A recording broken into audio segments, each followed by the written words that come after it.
menjelaskan mengenai manajemen kredit.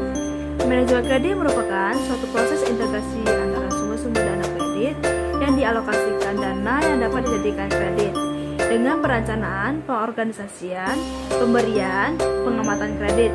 Nah, di sini saya juga akan membahas tentang tujuan manajemen kredit. Manajemen kredit untuk mendapatkan penghasilan tinggi sekaligus untuk menjaga keamanan untuk nasabah penyimpanan. Fungsi manajemen kredit: pertama, untuk meningkatkan daya guna uang. Kedua, untuk meningkatkan peredaran dan lalu lintas uang. Ketiga, untuk meningkatkan daya guna barang. Keempat, sebagai alat stabilisasi ekonomi. Kelima, untuk meningkatkan gairah keusahaan masyarakat. Keenam, untuk meningkatkan tambahan modal pendapat. Ketujuh, untuk meningkatkan hubungan internasional. Halo, perkenalkan nama saya Samuel Maruli. Saya semester 6 dan saya kuliah di UNI.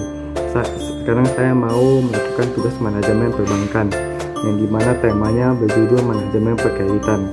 Sekarang saya mau menjelaskan macam dan fungsi kredit. Dilihat dari segi kegunaan, kredit investasi merupakan kredit jangka panjang yang biasanya digunakan untuk keperluan keperluasan usaha atau membangun proyek atau pabrik baru atau untuk keperluan rehabilitasi.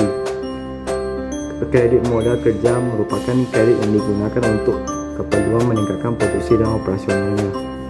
Dilihat dari segi tujuan kredit produktif, kredit yang digunakan untuk peningkatan usaha atau produksi atau investasi.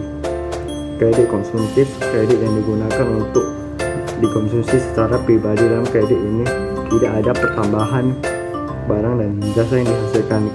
Kredit perdagangan merupakan kredit yang diberikan pada pedagang yang digunakan untuk membeli aktivitas perdagangannya. Halo semuanya, perkenalkan nama saya Evelyn Simonius, manajemen semester 6. Di sini saya akan membahas tentang poin-poin perkreditan. Saya akan membahas salah satu dari poin perkreditan, yaitu polisi perkreditan atau kebijakan perkreditan. Secara garis besar, kebijakan umum perkreditan berdasarkan atas Undang-Undang Perbankan dimaksudkan untuk menumbuh kembangkan bank yang sehat dan kuat dengan prinsip kehati-hatian atau prudensial banking. Kebijakan umum perkreditan atau KUP adalah kebijakan perkreditan sesuai dengan prinsip-prinsip manajemen, mencakup perencanaan, pengorganisasian, pelaksanaan, dan pengawasannya. Pedoman pelaksanaan perkreditan atau PPK, atau ada juga yang menyebut dengan standar operasional perkreditan atau SOP, merupakan pelaksanaan perkreditan yang dapat menjamin pemberian kredit yang sehat. Di sudut ekonomi makro, salah satu teori mengenai penentuan keseimbangan umum tingkat suku bunga adalah non-label fund theory atau teori dana.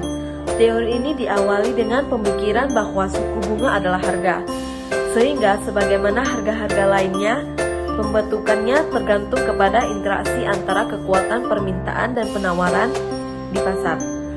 Dalam teori ini dinyatakan bahwa tingkat suku bunga real atau tingkat suku bunga nominal dikurangi dengan tingkat inflasi, ditentukan oleh interaksi antara ketersediaan tabungan untuk dipinjamkan atau penawaran dana dengan permintaan dana. Penawaran dana ditentukan oleh tingkat tabungan agregat yang merupakan fungsi positif dari suku bunga. Permintaan dana terbagi dua komponen, yaitu investasi swasta dan utang pemerintah. Perusahaan swasta membutuhkan dana untuk tujuan investasi, sedangkan pemerintah mencari pinjaman dari masyarakat untuk membiayai defisit anggaran belanjanya. Permintaan investasi oleh swasta merupakan fungsi negatif dari suatu suku bunga sehingga kurvanya berslope negatif. Sedangkan kurva permintaan dana oleh pemerintah berbentuk vertikal karena utang pemerintah biasanya berkaitan